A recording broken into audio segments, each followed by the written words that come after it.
How many handicapping groups can say they're around before Twitter, MySpace, AOL, Sunday morning cable infomercials, beepers, and 1-800 numbers?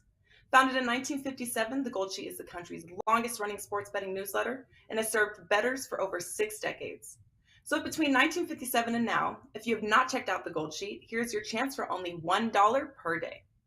Head to goldsheet.com and just go to buy now or click the special box on the main page to get both the NBA Gold Sheet and college basketball Gold Sheet newsletter for only $7. For just $1 per day, you will receive projected scores, spread and totals, power ratings and strength of schedule, teams straight up, against the spread, and over-under records and their season average line for both sides and total. Plus, tons more handicapper information to help you bet with confidence, and of course, tons of picks. This offer is for a limited time only, so act fast and head to goldsheet.com and try it out for 7 days for only $7. You'll be glad you did.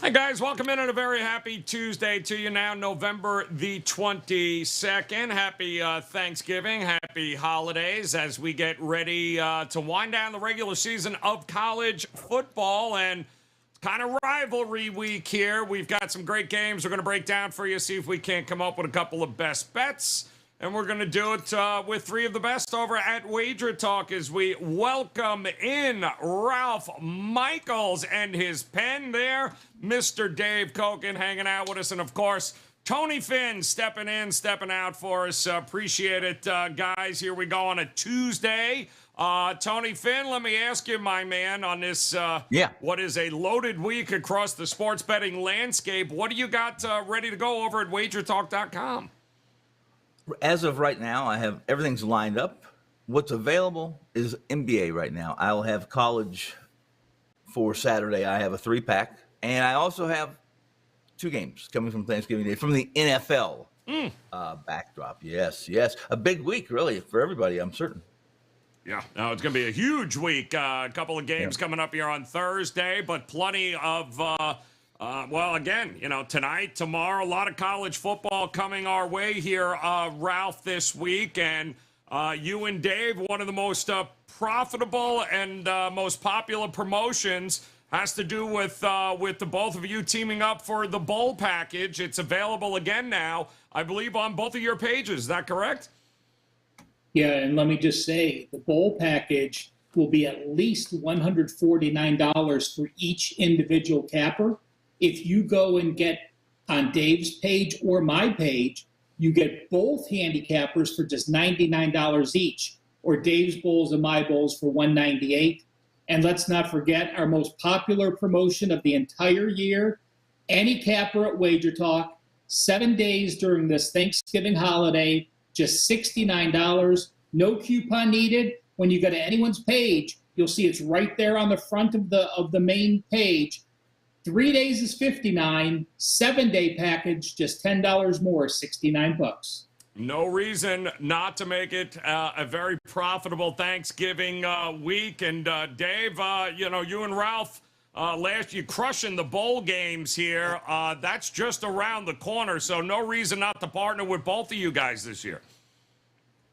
No, you're saving a bunch of money, and the results have been tremendous. I mean, this package last year made a lot of money for anyone who took advantage of it. I'm 19-6 the last 2 years in the bowls, and if you go back 5 years, for Ralph and me, we're right about 67% on a lot of plays. So it's a good deal. Take advantage of it. Absolutely, guys. Head over there, visit all three gentlemen at wagertalk.com while we visit Thursday football, Thanksgiving football, and the college slate. The Old Egg Bowl here is Ole Miss hosting Mississippi State. Always a fun one. 2.5 is what Ole Miss is laying here. 59 is the total. 7 o'clock Eastern time tip. It's, sometimes the forgotten game on Thanksgiving because of all the NFL stuff, but an intriguing one, if nothing else, this year, Ralph, with now the rumors that Lane is on his way over to Auburn. Is he? Isn't he? Where there's smoke, there's fire. Where do you go in this Egg Bowl matchup this year? Well, I'm going to chime in, which isn't football related. And I actually believe Lane Kiffin in this one. Granted, 90% of the time, coaches are lying when they're playing that last game and then they leave. But the way he's gone out and attacked John Sokoloff on Twitter, I mean, he has just blasted this guy and put out fake news reports that Sokoloff's getting fired and moved. I got to think he's that venomous that you're a complete ass if you went and attacked the guy's career and then proved him right the next day. So I am going to believe him this time. And to me, I think Ole Miss has the advantage. You know, you look at what they are in conference play. I go back to the Wager Talk stat compare sheet, and in conference-only play, they've been fantastic. They're number 2 in offense in yards per game in conference play and number 99 on defense. Well, if you're number 2 in one and 99 in another, that's going to have me take a look at the over here. Ole Miss D allowing 68.5% completions. We know Mississippi State is a dink-and-dunk pass offense. The Rebels on offense averaging 290 yards per game rushing and 5.5 yards per carry the last 4 against the top 4 rush Ds Mississippi State has faced. They've allowed 236 yards per game and 5.5 yards per carry. Ole Miss 5-1 over/under their last 6 games. Miss 3 straight over, and 6 of their last 8 have gone over the total. And of course, it is late in this November, so we need to check weather. Weather, fine. 50% chance of rain, but winds under 10 miles an hour. Give me a lean on Mississippi and the over in the Egg Bowl. All right, leaning over and Ole Miss in this one. Dave, we know a couple of things. We know Ole Miss can't stop the run, and we know Mississippi State's never going to run. So what gives in this matchup? Well, I don't know what to believe on Kiffin. No offense meant to Ole Miss fans, but I think it's real possible Kiffin could leave. And the reason I say that is Ole Miss can be a very good program, but Kiffin wants to win a national championship, and I don't think you can do that at Ole Miss. I think you can do it at Auburn. So we'll see what happens there. In any event, I think this is a distraction. I know there was a team meeting today. I have no idea what took place at the meeting. We'll see how it plays out. But I think it's a distraction. Ole Miss has not played as well late. I think this game might be bigger to Mississippi State. Ole Miss is the better team. But in rivalries, the better team doesn't always get the money. I think Mississippi State's going to win the Egg Bowl. I'm with you here, Dave, because where there's smoke, there's fire, Tony Finn. We've seen it a million times. And, 18, 19, and 20-year-olds, it's not like they're not on social media reading it there. They got a question in the back of their mind. They came to Ole Miss to play for Lane Kiffin. It's never a good situation when you've got to try to defend, oh, no, I'm not leaving. What do you do in this matchup here in this game for the Egg Bowl on Thanksgiving? Well, first I would advise Kiffin to quit pretending like he's Larry Brown and, moving from job to job every couple of years. But then, why would he listen to me, right? I like Mississippi State. I like the Bulldogs. I'm a huge fan of Mike Leach. Save the instance. I think it was a sober but a poor decision to lock the kid in the closet. But look where it's gotten him. It got him out to do some good things in Washington State. Now over to the SEC, where I think he's a good fit. In truth, they need offenses like Mike Leach brings to the field. In that case, Kiffin has been contrary to what we know him to be. He's another coach that likes to or has liked to throw the ball around the field. That's not who this Mississippi team is. The Ole Miss team, at their best, are running the ball. A lot of people who are just casual fans, weekend fans, might be surprised that Ole Miss averages 500 yards of offense a game, most or at least half of that running the football. I'm going to stay away from the side on this. I'll stay away from, helping spread the rumors of Kiffin. I think I like Kiffin as well as I do Leach, and I think he'll be focused. I think his team will be focused, despite what appeared to be not just an upset or not just a mismatch last week. It was a game that the score showed a little different than how it played out. Some of the mistakes, a couple bounces of the ball, guys, and last week's game would have been a lot closer. but then we can say that about any game. Traditionally, this game has come in as a low-scoring game. The total on this, what's the latest, guys? 59? 59. 60 right in there? 59. Everyone expects this to be a high-scoring game, even our esteemed colleagues, and that Ralph likes the over here.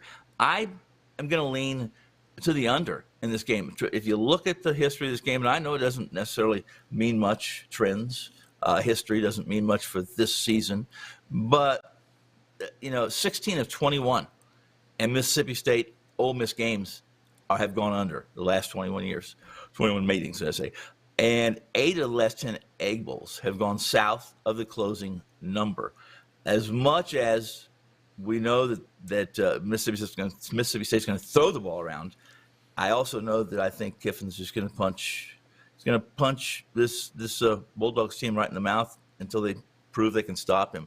Give me the under 59. All right, leaning towards the under in the Egg Bowl. It's always a weird-ass game. It's probably going to be weirder than ever here in this one. Should be fun, though. We'll head over to Friday, and let's take a look at the Big 12 and Texas. 8.5-point favorites against Baylor with a total of 56. This one's going to be a noon Eastern time kickoff, and this is just a terrible spot for Baylor, Dave. You think they can bounce back? Aranda can get them ready to handle business against Texas? I don't know. This is the downside of rivalry week. Is situationally, it's really tough to gauge the mindset of several teams. I mean, if you're looking at last week, Texas has a cakewalk. Baylor loses a really tough game. Well, you got to say Texas has the advantage here, but I'm not laying 8 points against Baylor. It's not going to do it. So I'm not going to give you a play on the game, and I'm not going to just screw around with, just nonsense. I'm going to leave it alone. Dave's avoiding it like the plague. Never a bad idea. It has been. Ralph, Texas has won, 5 of the last 7 meetings here. Baylor hasn't been able to overcome them since 2014 in Austin. Coming off of that really tough last-second beat against TCU. How do you approach this matchup? Well, let's remember this. Texas is playing this game trying to root for Kansas to beat Kansas State, because then if they win, they're in the Big 12 championship. I think that adds a point and a half to this line. It's got to be in the kids' minds when they're playing this. And part of that reason is I am just not going to lay this with Texas. I'm almost taking the same philosophy as Dave. I don't want the Baylor side off that disappointing loss. Listen, they're sitting at 6-5. Yeah, they want to have a winning season and not be 6-6, but that's not a reason to bet a team. But I look at Texas. Yeah, they beat Kansas. But Kansas State a 7-point win. Iowa State a 7-point win. That's in the last 4 weeks. Losses at Oklahoma, losses at TCU. So you have to remember, I'm not going to say Michigan, Ohio State were looking ahead to this game, but you have to remember what these people have in advance. And the timing of this game being at noon, it's getting played before Kansas State. So those kids are playing this game thinking that they still have a shot to get into the Big 12 championship. That's enough to keep me off laying this type of price against a quality Baylor team. Yeah, I want to jump in with one thing. Shoot. After what Texas did to Kansas last week, do you think there's a single player on the Texas roster that thinks Kansas has any chance to beat Kansas State? I'll say no. Okay. Well, they're hoping. Come on, we know, Dave, that when you're a college kid, you're always playing that what if game going up to the scenario. Yeah, I don't know. That was an ass whooping. That was just an ass whooping of epic proportion. It was 35-0 right after the coin flip. Yeah, it's true. Yep. No, I don't know. I mean, it's like hoping for it. It's like me hoping I'll grow a full head of hair between now and Saturday. Okay, I suppose anything's possible. You could have said Rolf and Dave, but thanks for not mentioning in that situation, Dave. Don't bring them in there. That's good stuff. Listen, it has not been wise to burn money there with Sarkisian as this kind of favorite here at home in a game they're quote unquote supposed to win here, Tony Finn. So what do you do in this matchup? Well, I think the time change, everything really points to Texas having the advantage, having something more tangible to play for than Baylor. But it is rivalry weekend. The Bears have been pretty good on the road. And Texas, if anything, has been consistently inconsistent. So who's going to show up here? I have no doubt. There's not a doubt in my mind that Texas, the Longhorns, are going to be ready for this.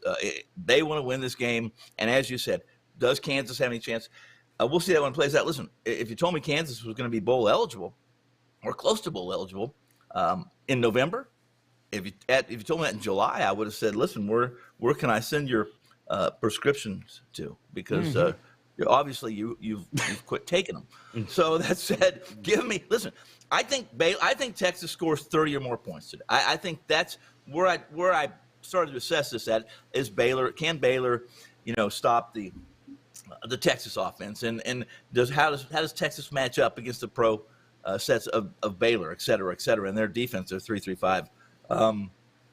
I just find it very hard to back Baylor here. I also agree with these guys. I find it very difficult.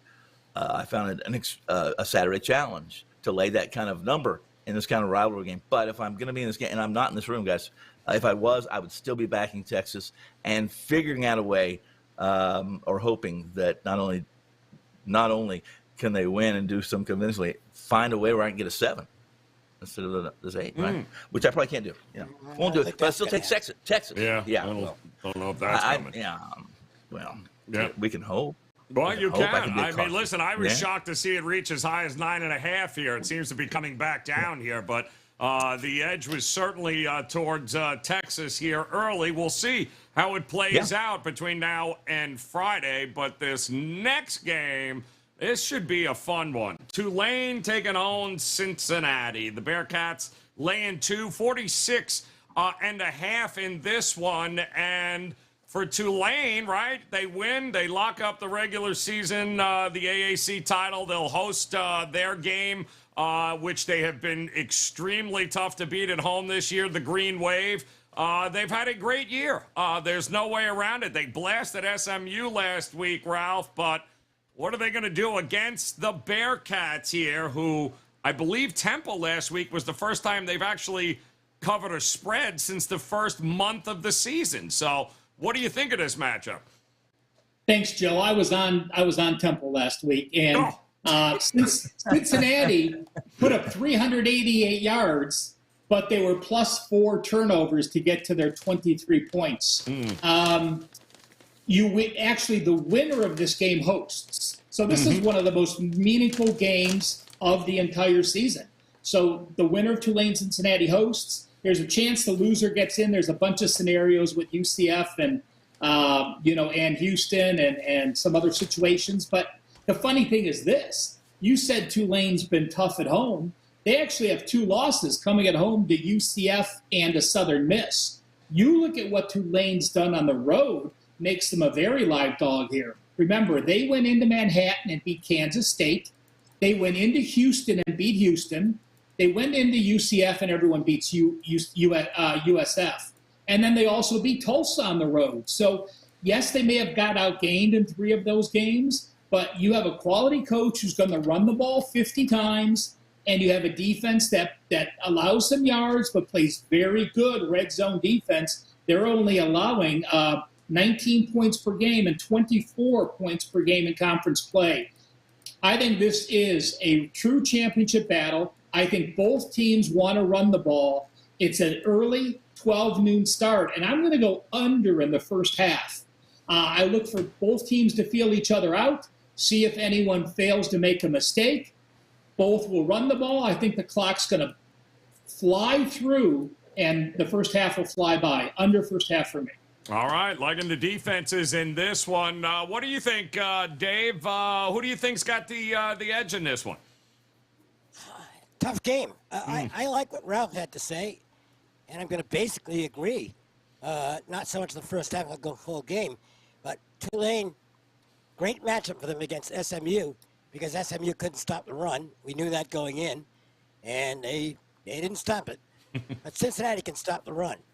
And that does take away from what Tulane wants to do, but they're still going to try and do it. Cincinnati, they're going to want to run the football as well because the quarterback is inconsistent, quite frankly.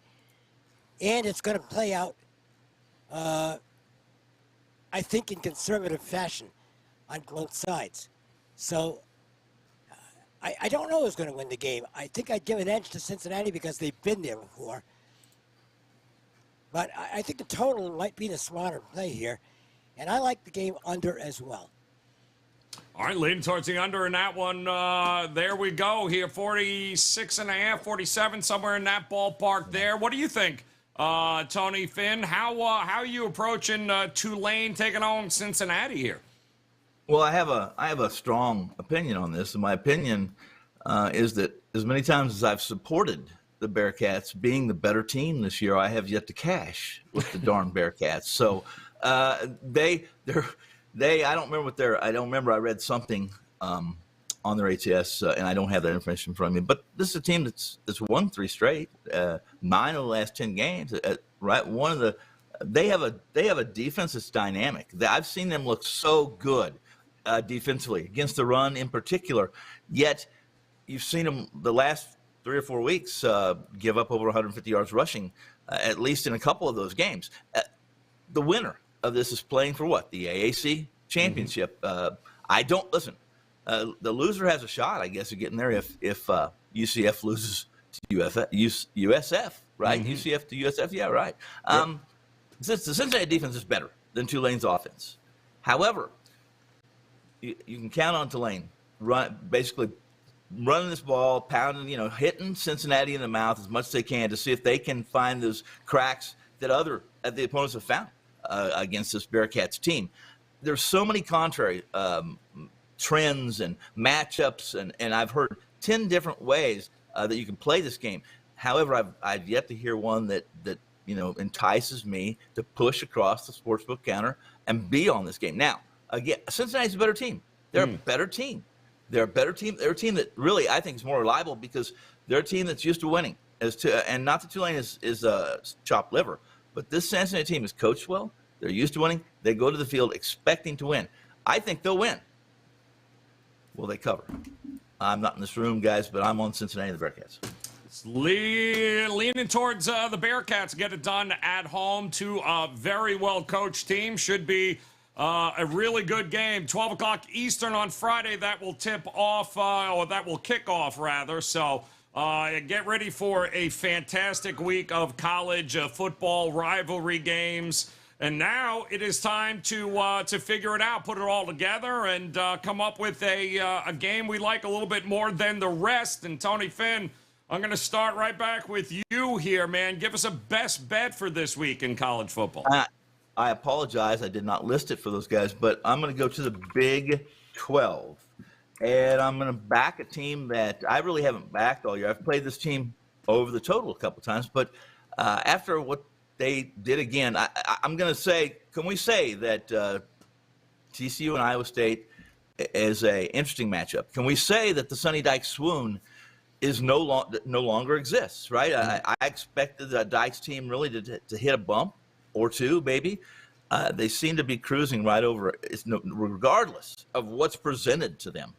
They have found a way to win games. Iowa State, I think, has been one of the more overrated teams in the Big 12 all year. They've played some close games. They've won some games that I thought they wouldn't. They've lost some games I thought they should have won easily. But TCU it doesn't really apply to Sonny Dykes, guys, but this team has lost by an average of 20, 21 points in this matchup. And I'm going to tell you right now, without having to go any further, I think TCU not only wins this game, but I think they win by 21, 28 plus points, and they start this drive to being one of those January 4. I don't see how you eliminate them, right? You can't eliminate a Big 12, a Power 5 team, if they run the table.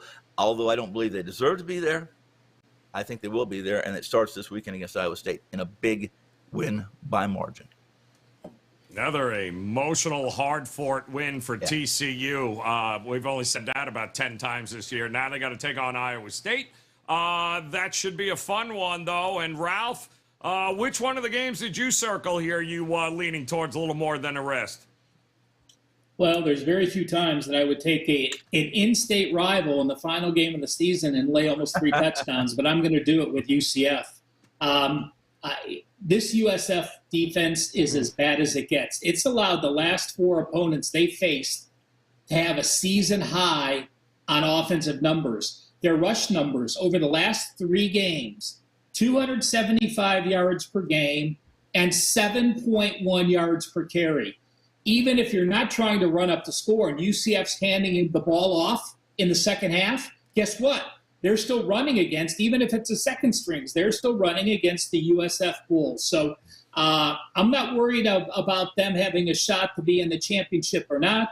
Last year's game was very close. UCF had a very poor performance the final game, only scored 17 points. They take care of business. They're off that loss to Navy. They wanted to finish the season on the high note.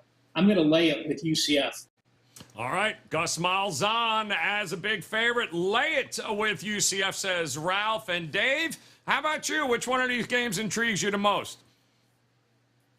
Egg roll. And look, I don't know any more than anybody else on Lane Kiffin, but I think it's a distraction in terms of getting ready for the game. And I'm going to go to Mississippi State. Talked about the game earlier if you want additional analysis from all 3 of us. Give me Miss State and the points for the best bet here on the show. Yep, Egg Bowl, 7 o'clock Eastern time tip there. A little extra Thursday football on the slate. And once again, best bet recap, Ralph Michaels going UCF late against South Florida. Ugh, what a terrible team that has turned out to be. Tony Finn, TCU lay the 10 against Iowa State, while Dave is back in Mississippi State, plus 2.5 on the Egg Bowl. And if you head over to Dave's page, Ralph's page, you can get that fantastic bowl season promotion and team up with both Ralph and Dave here for this bowl season. It's been one of the most profitable promotions, guys.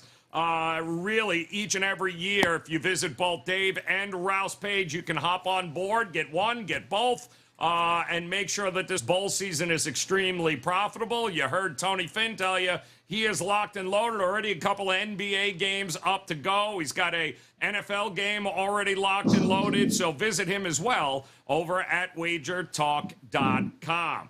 All right, we've got tomorrow we'll be back. We'll break down a couple of more games as we head into the regular season finale here in college football. Make sure you hit that bell in the upper right-hand corner and come back and join us. So until then, on behalf of Dave, Ralph, and Tony, we appreciate the time, guys. Best of luck with all your plays tonight. We'll talk to you again tomorrow.